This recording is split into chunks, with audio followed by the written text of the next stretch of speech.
ये छुपा हुआ है चूहे की तरह। क्या है, इसने बकवास कर दी, इसने इनोसेंट लोगों को मरवाया है आसिम मुनीर ने।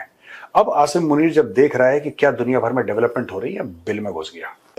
बातें बड़ी की जा रही हैं कि देखो शहबाज शरीफ ने सरेंडर कर दिया, ये तो हर वक्त सरेंडर के लिए तैयार रहते हैं। कहां वो अपने मसल शो कर रहे हैं भारत वाले। आसिम मुनीर अभी 1-2-3 दिन के अंदर आप उसको बाहर देखेंगे, उसकी स्पीच देखेंगे, पब्लिक आएगा वो, बिकॉज उसके ऊपर बड़ा प्रेशर है कि सर आप कहां चले गए। तो अब आसिम मुनीर ने कर तो दिया पहलगाम, आपने कर तो दिया, अब आपसे समेटा नहीं जा रहा।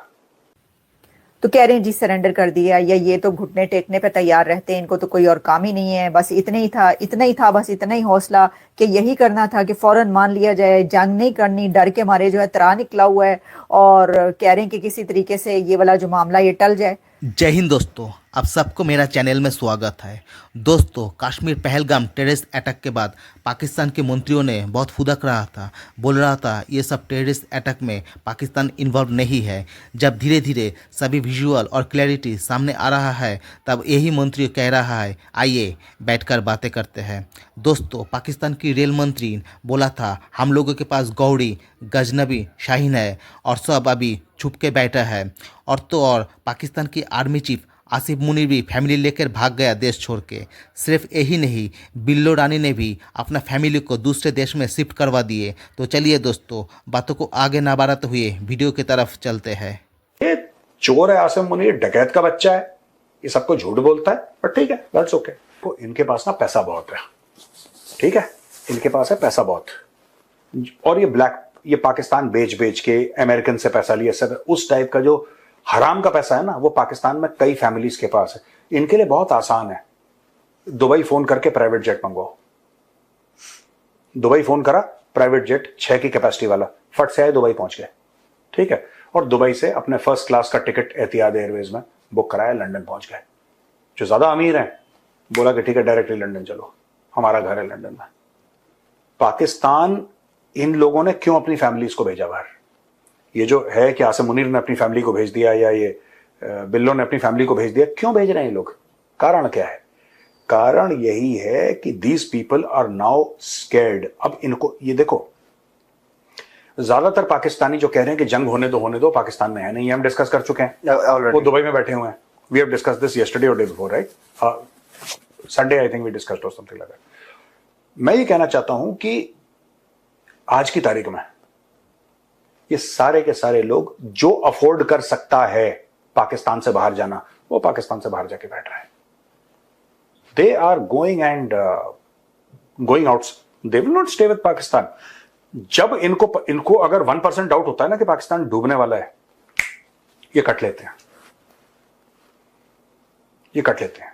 जब इनको डाउट होता है 1% कि पाकिस्तान डूबने वाला, ये पाकिस्तान को चढ़ा लात मारते हैं ऐसे, पाकिस्तान का खड़ाक से। हमारे लात मारने से पहले पाकिस्तानी पाकिस्तान को लात मार के भाग जाते हैं। आसिम मुनीर, अब एक बात बताओ, आप जो कह रहे हो जनरल है न्यू जर्सी कैसे पहुंच गए ये लोग? कोई पाकिस्तानी पूछे न्यू जर्सी कैसे पहुंच गए? ठीक है, जाहिल के बच्चों को ये नहीं पता होगा। बात यह है कि उनके फैमिली में वो लोग, मैं जनरल की बात नहीं कर रहा, जो जनरल है उसकी बात नहीं कर रहा, उनके बीवी बच्चों का या उनके कजिन्स का सिटीजनशिप बाहर की है, उनकी सिटीजनशिप बाहर की है। जिसकी फ्रांस की, वो फ्रांस पहुंच गया, अपने वतन पहुंच गए, अपने मुल्क पहुंच गए भाई। वो उनका मुल्क वही तो है, अमेरिका। ये पाकिस्तान थोड़ा ना है। पाकिस्तान तो जब तक इनका बाप ऐश कर रहा है, लेफ्टिनेंट जनरल है या joint chief of staff committee का चेयरमैन है, या फिर आपके जो चीफ ऑफ आर्मी स्टाफ है, नेवल स्टाफ है, एयर स्टाफ है, जब तक इनकी अय्याशी है, घर में 100 नौकर हैं, सिक्योरिटी है और सायरन लगा के घूम रहे हैं पूरे पाकिस्तान में, हराम का खा रहे हैं, तब तक ऐश कर रहे हैं। जिस दिन ये खत्म होता है, जिस दिन ये चीज खत्म होगी, ये गायब हो जाएंगे। हाँ जी, जब आप आए गए घुटनों पर, तो चलें ठीक है, आज बातचीत कर लेते हैं।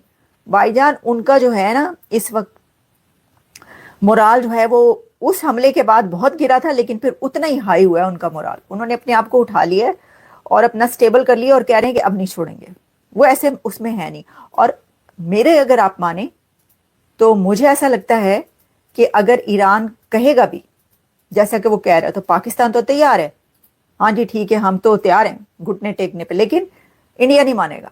मोदी साहब ने नहीं मानना, मैं आपको बता रही हूँ। नरेंद्र मोदी इस बात पर नहीं मानेंगे, उनकी कौम भी इस बात पे नहीं मानने की। अब कि जी ठीक है ये इस तरीके से कर लेते हैं। लेकिन एनीवेज देखते हैं कि अभी आगे क्या जो डेवलपमेंट्स हैं वो हमें क्या नजर आती हैं। लेकिन ये है सिचुएशन।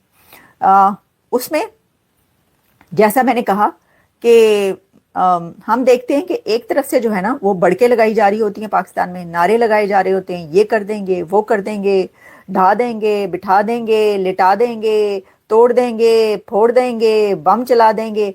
और दूसरी तरफ साथ ही कहा जा रहा होता है नहीं भाई ना करें ना प्लीज, अच्छा चलें आइए बैठ के बात कर लेते हैं। हाँ ठीक है, ईरान जो है मीडिएशन करवा रहे हैं, हम तैयार हैं, चलें आए दोनों मिलकर हम न्यूट्रल या इंटरनेशनल इन्वेस्टिगेशन की तरफ चलते हैं।